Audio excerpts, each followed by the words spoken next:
Hi guys, I hope you're all well. In this video I want to discuss something that catches a lot of people out within a fat loss phase with regards to tracking their nutrition intake, tracking their calories, protein, carbohydrate and fat intake within the fat loss phase, and that is underestimating certain fats within the fat loss phase. The reason why fats can often catch individuals out is because they're the most calorically dense food. So for example, oils, cooking oils, things like olive oil, coconut oil, things of that nature, nuts for example, nut butters. These three items can really, if you're not careful, if you underestimate how much you have of these, for example, if you have an extra couple of tablespoons of olive oil, an extra handful of nuts, an extra tablespoon or two of peanut butter, that can easily add up to another couple of hundred calories, and therefore that is more than enough to wipe out the energy deficit needed for fat loss, especially for lightweight females in particular. Because their calories are lower, they ultimately have less room for error.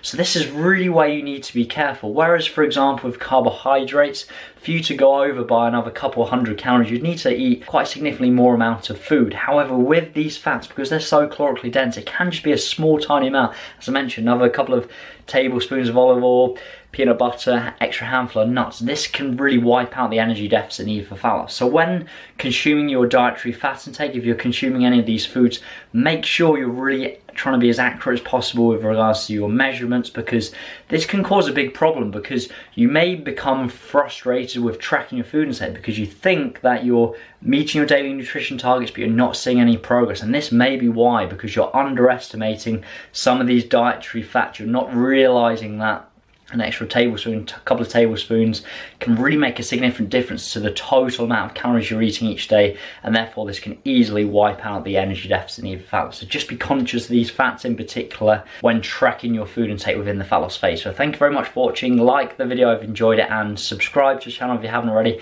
as I've got lots more good content coming. Thank you very much.